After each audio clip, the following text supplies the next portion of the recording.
Rising అనే పదాన్ని మనం ముందుకు తీసుకెళ్లాల్సిన అవసరం లేదా? మీకు బాధ్యత లేదా? ప్రభుత్వం అంటే కేవలం 65 మంది కాంగ్రెస్ పార్టీ శాసనసభ్యులేనా? ప్రభుత్వం అంటే 119 మంది శాసనసభ్యులు కలిస్తేనే ప్రభుత్వము. ఒకరొకరికి ఒక్కొక్క బాధ్యత ఇచ్చిండ్రు. విధానపరమైన నిర్ణయాలు చేసే బాధ్యత మాకు ఇచ్చిండ్రు. దాన్ని విశ్లేషించడం ద్వారా సలహాలు సూచనలు ఇవ్వాల్సిన ప్రధాన ప్రతిపక్ష పాత్ర మీకు ఇచ్చిండ్రు.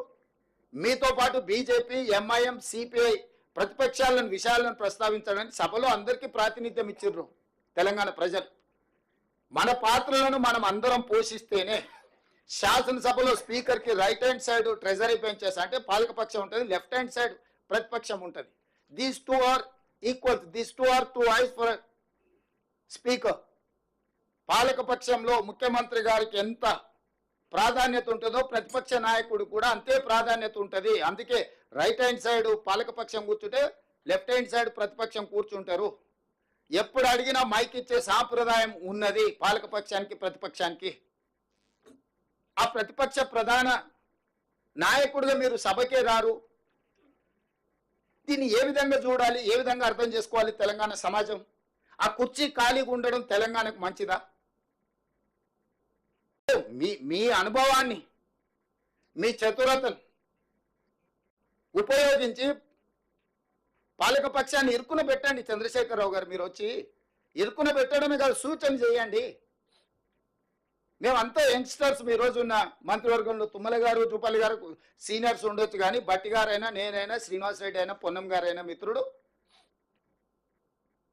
మేము అప్కమింగ్ ప్రజాప్రతినిధులము. మాకు ఈరోజు ఒక గొప్ప అవకాశం వచ్చింది. మీకంటే సీనియర్లు ఒకరిద్దరే మంత్రివర్గంలో ఉన్నారు, తుమ్మల నాగేశ్వరరావు గారు లాంటి వాళ్ళు. మీరు నిజంగానే మీ కేంద్ర మంత్రిగా, రాష్ట్ర మంత్రిగా, కేంద్ర మంత్రిగా, ముఖ్యమంత్రిగా, ఉద్యమకారుడుగా మీకు ఎంతో అనుభవం ఉందని మీరు చెప్తున్నారు కదా. అనుభవాన్ని ప్రజల కోసం ఉపయోగించండి. ప్రతిపక్ష బాధ్యత మీరు నెరవేర్చండి. పాలక పక్షానికి సూచన చేయండి. పాలక పక్షాన్ని ప్రశ్నించండి.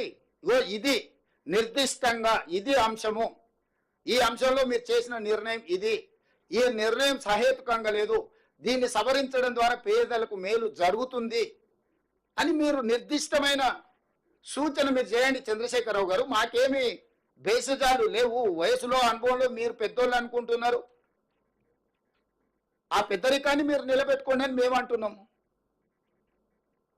మీరు ఎలాంటి సూచనలు చేయకుండా ఏం చేసినా అడ్డుకుంటామనే విధానము ఇది తెలంగాణకు మంచిదా? మీరు ఒక్కసారి ఆలోచన చెయ్యండి. నేను చంద్రశేఖరరావు గారికి సూటిగా సూచన చేస్తున్నా. మీ పిల్లలు ఒకవేళ తెలియక అల్లర్చిల్లరు ఏదైనా వ్యవహారాలు చేస్తే పెద్ద మనిషిగా మీరు వాళ్ళకి చెప్పాలి కదా, కుటుంబ పెద్దగా, పార్టీ అధ్యక్షుడిగా.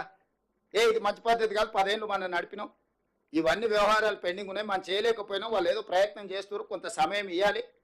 ఎందుకు ఇట్లా మీరు ఏది పడితే అది మాట్లాడుతున్నారు? మన పిల్లలు స్కూల్లో పక్కల పిల్లల్ని కొట్టేస్తానో, ఆ పక్క పిల్లలు పెన్సిలో రబ్బరు ఎత్తుకొస్తానో, తల్లిదండ్రులు మనం ఏం చెప్తాం? ఇట్లా తప్పు చేయొద్దు.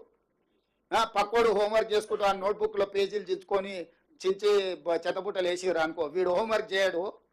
పక్కోడు నోట్బుక్లో నేను స్కూల్లో ఉన్నప్పుడు చూసేది, క్లాస్ టీచర్కి నా హోంవర్క్ గురించి అడిగితే పక్కోళ్ళు చేసి మనం చేయకపోతే మనం తిడతారని కొంతమంది పిల్లలు మన నోట్బుక్ ఒక ఆడబెట్టి పక్కకు పోవంగాని మనం చేసిన హోంవర్క్ పేజీలు చించేసి బయట వాడేసి వచ్చేటోళ్ళు. ఎందుకంటే వాడు చేయలేదు, నేను చేయలేదు, ఇద్దరం సమానమే. ఇక వేరే వేరే లాగా టీచర్ చూడదు కదా, చేసినోడు ఉంటే చేయనోడి సంగతి తెలుస్తుంది కదా.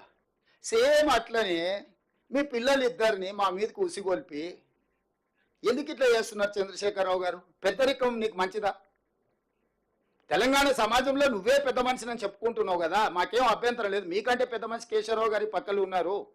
అయినా మేము ఎప్పుడు కూడా కేశవరావు గారు కూడా మిమ్మల్ని ఏమి తక్కువ చేసినట్టో లేకపోతే మీరు చేస్తున్న తప్పని ఎప్పుడు అనలేదు కదా. సో మీరు ఎందుకు పెద్దరికం నిలబెట్టుకోవడం లేదు? మీ పిల్లలకి ఎందుకు సూచన చేస్తలేరు? మీ పిల్లలు ఏంది తులువ పనులు ఇవన్నీ? ఇట్లా తులువ పనులు చేసేటప్పుడు నియంత్రించాల్సిన బాధ్యత మీకు లేదా?